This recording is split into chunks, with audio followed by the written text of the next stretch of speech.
अस्सलाम वालेकुम। उम्मीद है आप सब खैरियत से होंगे। आज 22 अगस्त 2024 है जब मैं प्रेजेंटेशन बना रहा हूँ। और जब आप ये प्रेजेंटेशन व्यू करेंगे तो 23 अगस्त हो चुका होगा। आज की हमारी प्रेजेंटेशन बेसिकली दो चीज़ों को कवर करेगी। एक तो एमटीएल की न्यूज़ जिसकी वजह से काफ़ी सारा पैनिक क्रिएट हुआ इसके शेयर होल्डर्स में कि इसने कुछ सर्कुलर सबमिट किया। दूसरा आज की प्रेजेंटेशन में पार्ट PSX की नई स्ट्रेटेजी होगी कल के लिए कि कल क्या स्ट्रेटेजी होनी चाहिए, क्योंकि आज काफ़ी इंडेक्स ने रिकवर किया। सबसे पहले एमटीएल की बात करें भाई, इसने आज इसके में थोड़ा सा सेल ऑफ साइड पे नजर आया वॉल्यूम। और हमने देखा तकरीबन 2% के करीब नीचे चला गया। और ये क्यों किया, क्या इसने सर्कुलर भेजा था भाई, ये भी देख रहे थे।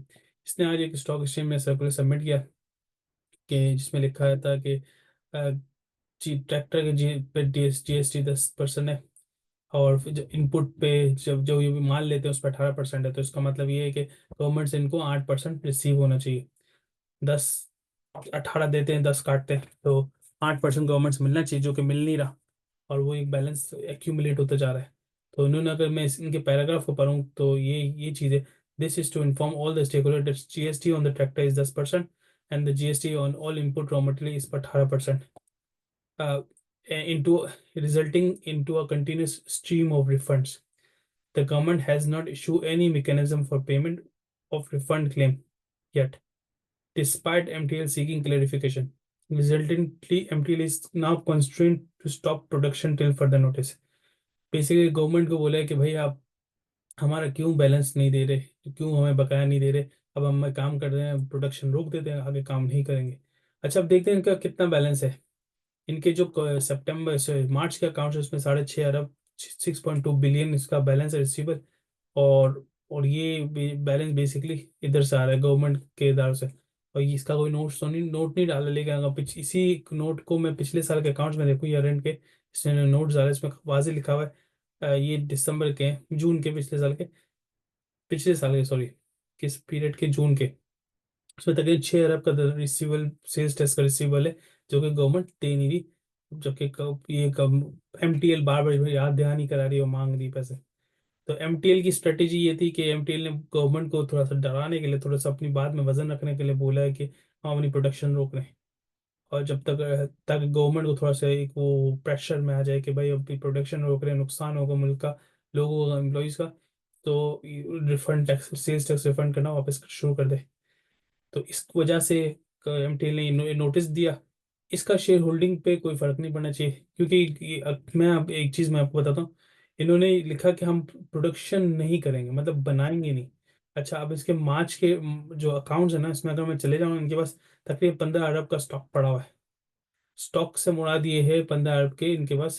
फिनिश गुड भी हो सकता है, रॉ मटेरियल भी हो सकता है।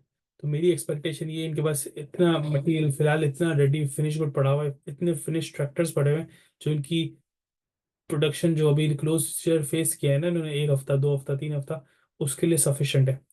तो मैं मुझे ऐसा लगता है कि इन्होंने इस अपनी प्रोडक्शन को, ऑब्वियसली यूजली हम अमूमन तौर पे ये करते हैं, फिनिश गुड जब सेल होते हैं उस हिसाब से ये लोग नया प्रोडक्ट बनाते हैं। थोड़ा लीड टाइम होता है 15-20 दिन का हर प्रोडक्ट को बनने में, तो इसको लीड टाइम की वजह से इन्होंने गवर्नमेंट को उस लीड टाइम को बेसिस बना के गवर्नमेंट को थोड़ा सा टेक्निकली आंखें दिखाने के, भाई अब पे कर दो अदरवाइज हम नहीं बना के।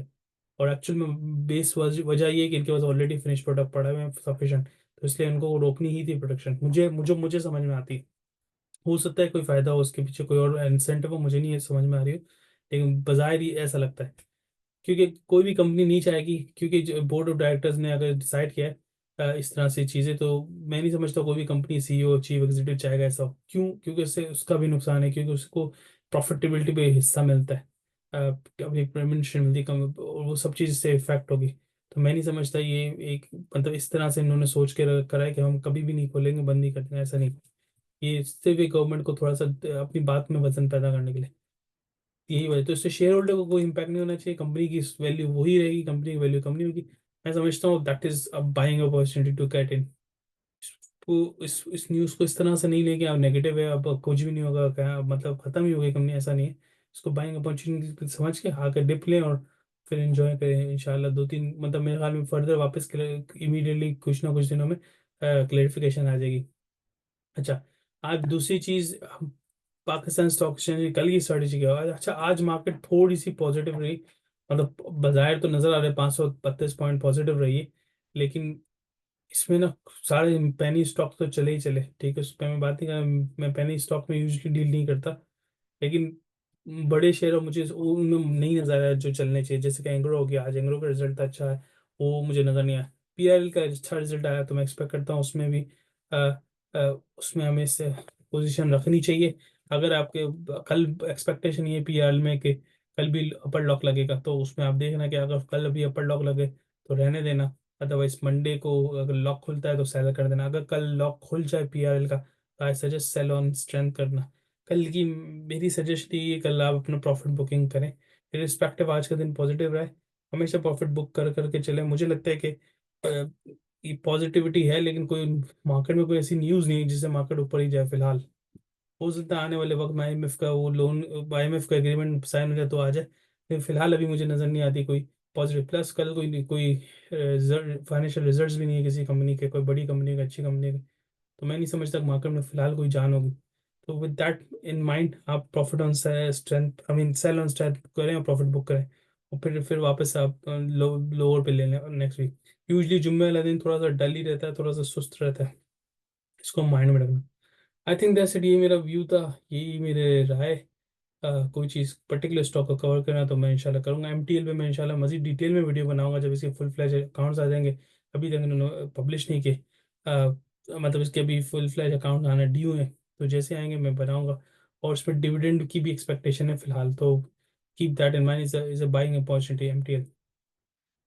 दैट्स इट, ये मेरा व्यू था। कोई चीज़ मिस आउट हुई है तो बताना, इंशाल्लाह मैं कवर करूँगा। जज़ाकल्लाह, अस्सलाम वालेकुम। अगर चैनल को लाइक एंड सब्सक्राइब नहीं तो लाइक एंड सब्सक्राइब कर ले, इंशाल्लाह मजीद इंफॉर्मेटिव वीडियो आएगी। अस्सलाम वालेकुम।